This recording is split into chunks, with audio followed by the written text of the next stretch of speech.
we're back. It's only been 3 years. Remember that time when I said I was coming back and then I didn't do that? I don't know. It feels a little bit cringy, to be honest, to be like, I'm back. I don't know. Something about it feels a little presumptuous. I was talking to my good friend Katie from Life Between Words. She is a friend that I made through BookTube almost a decade ago, and she's one of my very best friends to this day. And fellow bookish person, fellow creator. And I was just kind of talking to her about how I didn't feel like I had a home online anymore. It's not necessarily a bad thing to say that. I feel like I've spent the last few years sharing my reading life online to an extent. As I've become a mom of 2 young babies, actually not that young anymore. I have a 4, almost 5-year-old and a 2-year-old. And I feel like since becoming a mom, I have just had a lack of desire, probably just because I'm so tired and have limited time, but a lack of desire to create. And I've been definitely in a season of consuming content. And I think there's a time and place for that. But as my children get a little bit older, I have found that I do have a desire to create content again, in a creative way. And I just feel a little bit strange about it because it doesn't feel like I have a place online anymore. And let me explain why. This is entirely my assumption and my own insecurities. This doesn't have anything to do with anybody telling me this or anything like that.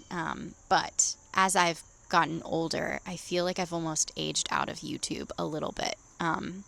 I feel more insecure about my appearance. I feel more insecure about aging in general and being on camera or having a podcast. And I don't say that because I want compliments or anything. No. I actually feel like I know that that's something to push back on.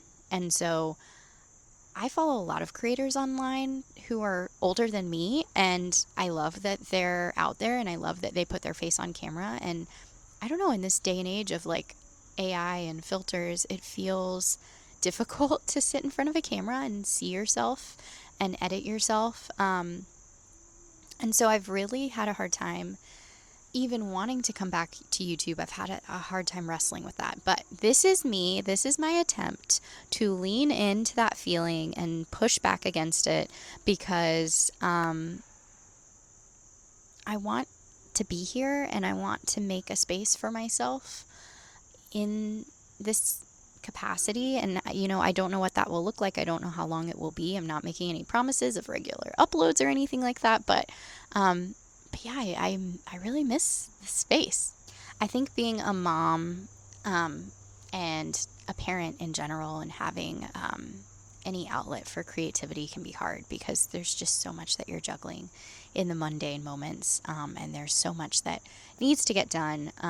But this is me trying to stop and give myself some time to reflect and romanticize my life a little bit through a vlog. So yeah, I would love it if you would come with me as I put my feet back in the water of YouTube and catch you up on the last couple of years. I am going to try my best to make a space for myself to be creative, but also to get the things done that I need to get done. And I think part of the appeal of making vlogs is that you get to romanticize your life a little bit and reflect on all of the great things, because obviously this is a highlight reel. I'm not going to film my 4-year-old's temper tantrums online, but it's a little slice of life kind of thing that I enjoy watching, so maybe you will too. So we're definitely going to chat more about the blog and the epic fantasy novel that I am proofreading. But if you are also in a season of consuming but you want to be creating, or you feel like you don't have a space for yourself online, I hope that this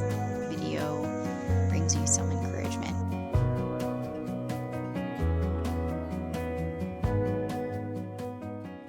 So I often feel like as a mom, I live 2 lives. I live an entire life before my children wake up usually. Most of the time I get up before they get up to work, and I do my editing or my proofreading work that I need to get done. Or I go to the gym if it's a gym day, or I read, unstack the dishwasher, something. I like to feel like I have been up for a little bit before they get up, because otherwise I just feel like I'm behind all day. So today I've already dropped them off at preschool. We ride our bike, our e-bike, to preschool, which is such an adventure every time. So I've already dropped them off, and I have the longest stretch of time right now to get my work done. And because I've already proofed my pages for the epic fantasy novel, I'm going to work on the blog today. I have some blog posts, some seasonal fall blog posts that I wrote last year that I need to optimize and update, so that, they're relevant and more intriguing than last year, hopefully. So I'm going to move some things around in my editorial calendar, because while I have some pages to optimize and update, there are some other book reviews that I've been meaning to write and publish.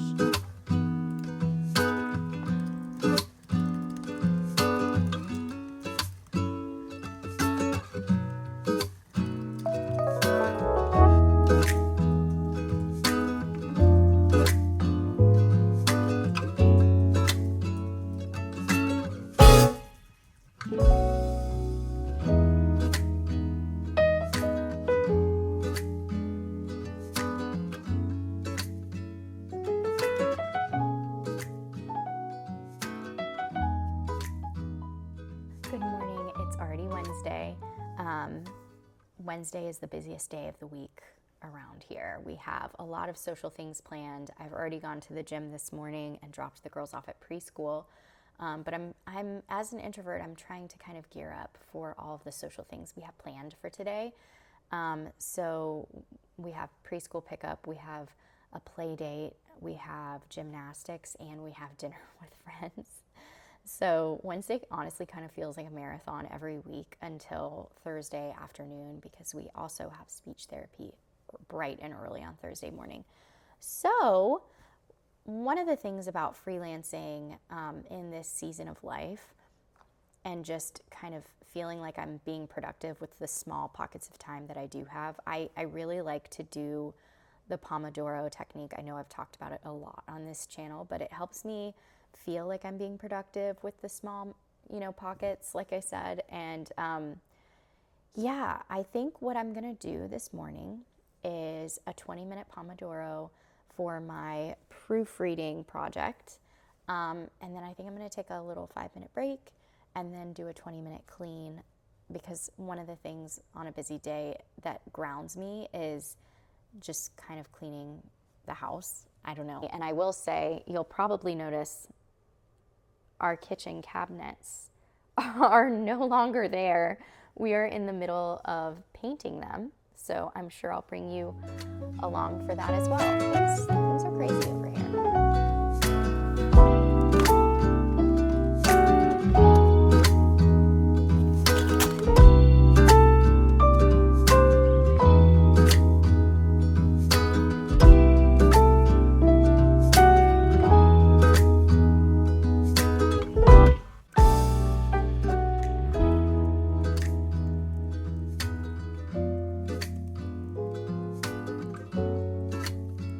You see how on a busy day we cuddle up with a fluffy blanket and a cup of coffee? Very cozy, very demure.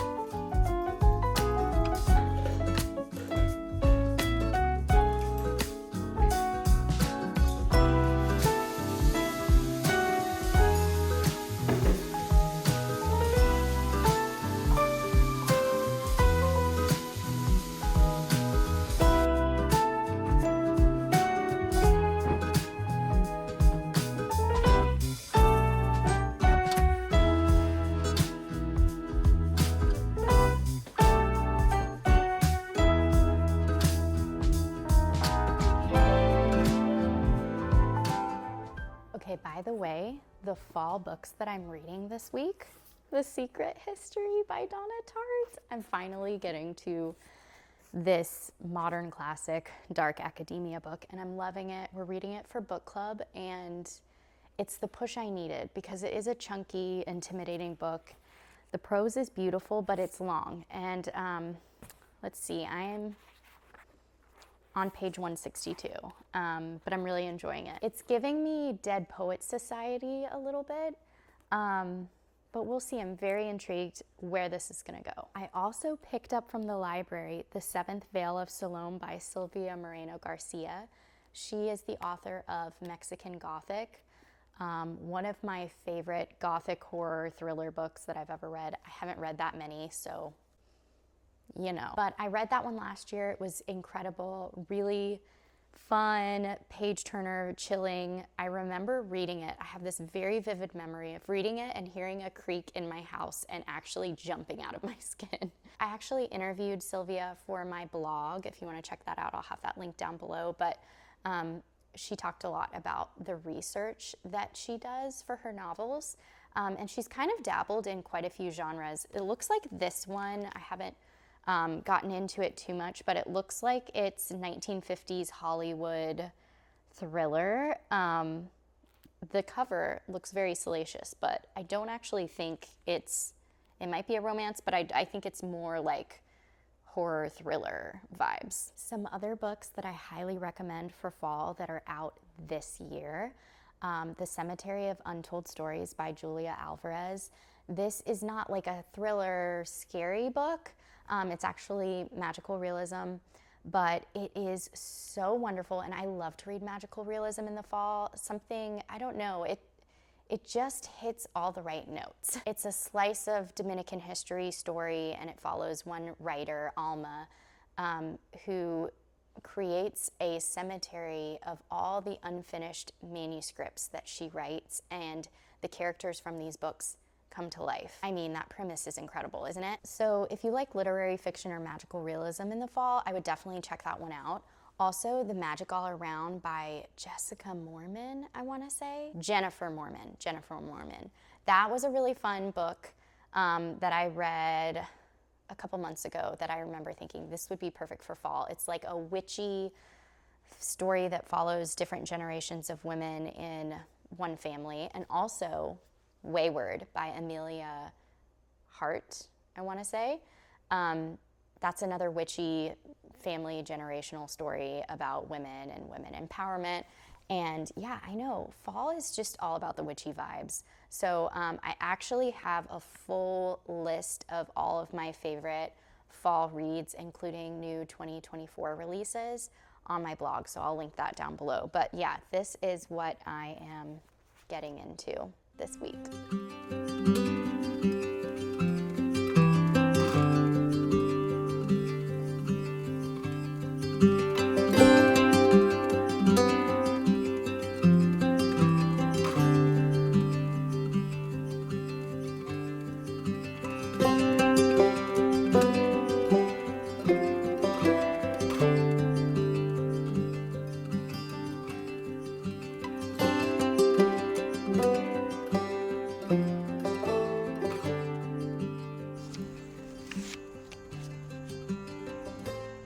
Okay, we made it through our busy day, and sometimes when Aaron's putting the girls down, I like to come outside and read a few pages of my book with some decaf coffee and just kind of unwind, and it really makes my busy days so much better, so enjoyable. I realized that I've talked about pushing past the self-doubt as a creator and as a YouTuber, but I didn't really talk about pushing past self-doubt as a reader. Becoming a mom, my reading tastes really changed, and just being able to read really changed for me. I had to learn new methods for reading and new habits. I had to develop new habits and kind of embrace this season that I'm in. And for me, the biggest way to do that was through audiobooks. While audiobooks are not the only thing that I do to read, it's definitely a big part of my reading life, and embracing that has been wonderful. If you also are interested in learning more about how to get into audiobooks, I do have a blog post that I'll link down below That's kind of like an audiobook guide and how to get started and develop habits. And also, if you're interested in a subscription service, I use Libro FM. I think they're wonderful. It's a monthly subscription service, and you get a credit every month. And the book that you purchase, you actually purchase through an independent bookstore, which I think is wonderful. They have all the same titles as Audible, except you get to support indie bookstores, which is just amazing.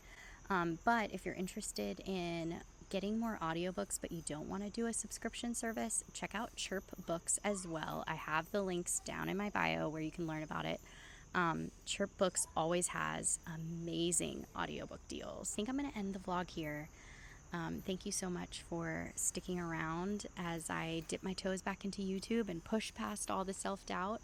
And yeah, I hope that you enjoyed some of the fall reads that I shared. I'd love to know in the comments what you're currently reading for fall. And I'll hopefully talk to you soon. I am hoping to make more vlogs, hoping to make more, bookish content like book lists, book reviews, reading vlogs, but also I am going to be sharing more editor content, more aspiring author tips and things like that. So I hope you'll stick around.